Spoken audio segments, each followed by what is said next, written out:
Olá, graça e paz. Aqui estou de novo com vocês, meus queridos amigos e irmãos, sempre comprometido com a palavra da graça de Deus e em linha com um novo pacto de melhores e superiores promessas. Sou o apóstolo Miguel Ângelo e com que prazer e gratidão a Deus eu apresento estes programas, porque eu entendo e a Igreja Cristo Vive entende também que a mensagem pregada pela televisão, pelas mídias, pelo satélite, pela TBN, são fundamentais neste tempo tão difícil quanto os tempos do fim que nós estamos vivendo.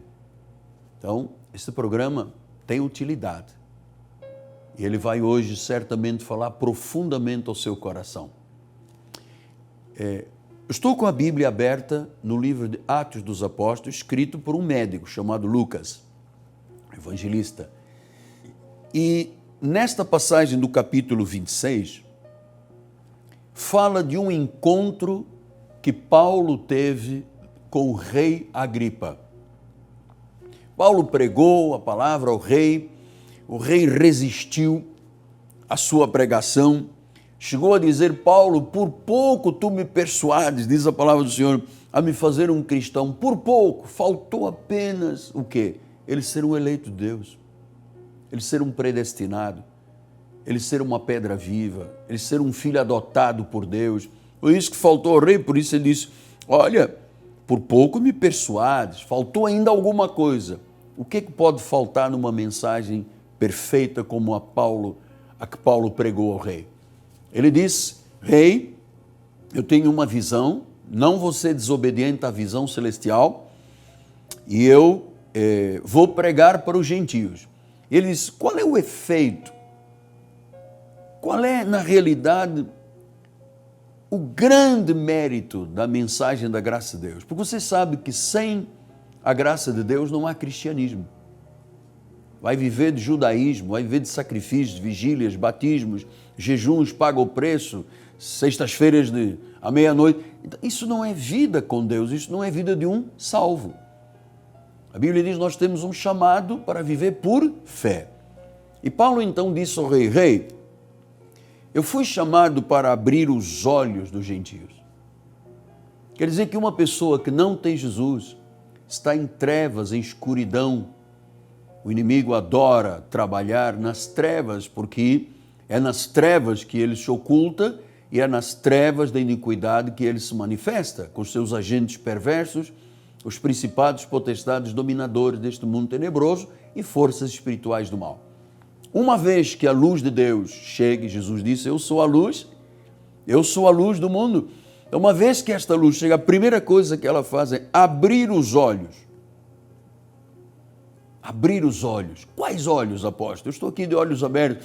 Abrir os olhos espirituais, os olhos do coração.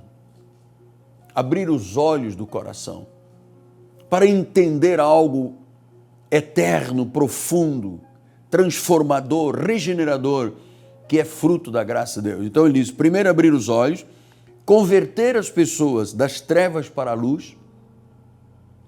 Você sabe que trevas significam iniquidades, terreno fértil do pecado. E diz que uma pessoa que recebe a mensagem, crê em Jesus, ela se converte das trevas para viver na luz.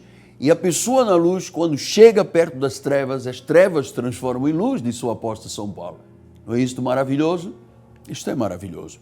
E mais, diz que para tirar das potestades de Satanás para Deus. E esta é a maior obra, a grande obra de Deus. É que estávamos cegos, ele abriu os nossos olhos, tirou as escamas dos olhos, arrancou os véus do coração. Depois ele nos tirou das trevas para mostrar a sua luz. Tudo é obra dele. Não houve nenhuma participação do ser humano. Até porque quem não tem Cristo está morto em pecados e delitos. Morto não tem pedidos a fazer, nem decisões a tomar. Então diz que tira das trevas para a luz, tira das potestades de Satanás para Deus. Eu vou lhe dizer, amado, com todo o respeito e todas as vénias, máxima vénia, data vénia, durante 21 anos eu fui um católico apostólico romano, portanto, um religioso que não conhecia a Deus e que a igreja não me proporcionou conhecimento durante 21 anos. Eu fui líder da Juventude Operária Católica, da Juventude Estudantil Católica, eu ajudava a missa, eu era coroinha, eu nunca ouvi o meu amigo, na época o padre da minha freguesia, falar de Jesus Cristo. Falava de Maria, falava de santos, falava de imagens. E você sabe que atrás de uma imagem sempre está um poder diabólico. Por isso é que ele diz, tirar das potestades de Satanás para Deus. Então, quando uma pessoa crê em Jesus, a luz vem e ela percebe, uma imagem é um ídolo, e um ídolo não é um Deus. Isaías disse isso. Como é que é possível as pessoas pegam um galho de árvore, cortam ao meio? Uma parte usam para pegar fogo e cozer pães. A outra parte fazem uma imagem, se prostram diante dela e dizem que é Deus.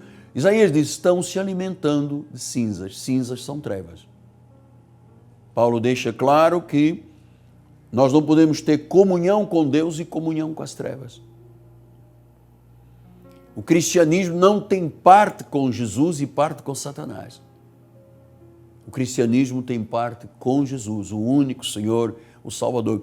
Então diz que quando isto acontece das potestades para Deus, olha, o que ocorreu na minha vida, depois que eu confessei Jesus Cristo como meu Senhor há mais de 46 anos, eu me livrei de toda a idolatria. Eu tinha uma imagem grande de São Judas Tadeu, que eu usava no peito, de ouro e prata, beijava toda hora, era um escravo da idolatria, estava ali nas potestades de Satanás, fazendo a vontade do príncipe das trevas, disse o apóstolo São Paulo. E quando eu entendi que a idolatria me amarrava a minha vida, me limitava a minha vida, me impedia, era trevas na minha vida, eu me desfiz de tudo, livros, imagens, santinho, tirei tudo isso, porque a Bíblia diz que o justo vive por fé. O justo vive por fé. Em segundo lugar, eu quis começar a visitar, a participar, a me envolver com a Igreja de Jesus. Eu me recordo, nos primeiros cultos que eu fui na Amadora e na Neves Ferreira, nas Assembleias de Deus, eu fui de cadeira de rodas. E quando entrei e ouvi um pastor pregando, eu fiquei tão encantado com a mensagem sobre Jesus, eu fiquei tão apaixonado, eu entendi que naquele momento o Senhor estava abrindo os meus olhos. O Senhor estava me tirando das trevas para a luz, das potestades de Satanás para o reino do Filho do seu amor, para Deus. E ele ainda diz que é assim que temos remissão de pecados e herança entre os que são santificados. Então, esses passos, confessar a Jesus, eliminar da vida tudo que é idolatria, amado, isso atrasa a vida.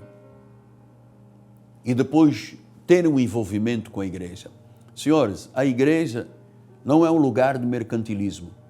A igreja não é um tribunal.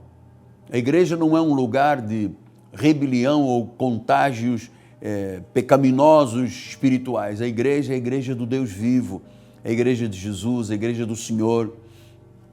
E é na igreja que nós encontramos o refúgio, a paz, o sossego, o bem-estar da vida, é na igreja de Jesus. Olha o efeito de uma mensagem. Certamente, a esta hora, você já começou a vislumbrar luz de Deus na sua vida através desta mensagem simples, que Paulo disse ao rei, eu não fui desobediente à visão celestial. Eu obedeci, eu preguei aos gentios. Ele pregou e deixou nas 14 epístolas a única mensagem do evangelho da incircuncisão. Pedro, a mensagem da circuncisão para os judeus. Paulo, da incircuncisão para os gentios. Você sabe que Paulo se encontrou em Gálatas com Pedro e disse, Pedro, eu te repreendo, você quando está com os da lei vive como se fosse da lei, quando está com os da graça você vive na graça, E quando está na graça e os da lei chegam, você foge com medo. Você não está vivendo a verdade do Evangelho. Paulo repreendeu. Ele disse, olha, ninguém pelas obras da lei é salvo. Como é que você, um judeu, vive como gentio e obrigas os gentios a viverem como judeus? Isto é maravilhoso entender isto. Os gentios não têm que viver como judeus, com os seus ritos, batismos, cerimônias, sacrifícios, obras da carne. Não temos. O justo vive pela fé. Pela fé. A fé que remove montanhas. A fé que vem pelo ouvir a palavra. É isso que acontece na vida de um cristão. Abre os olhos espirituais, tira das trevas para a luz, arranca dos poderes de Satanás, das potestades de Satanás e traz a pessoa para Deus. E aí, na luz, não há mais trevas. Você precisa ter esse encontro com Deus hoje. Você precisa responder sim para esta mensagem e não ser desobediente à visão que Deus começou a lhe dar do que é viver o cristianismo, o que é viver como salvo. Amém? Em meu nome, apóstolo Miguel Ângelo, minha amada esposa Bispo Roxana, nós dizemos graça e paz.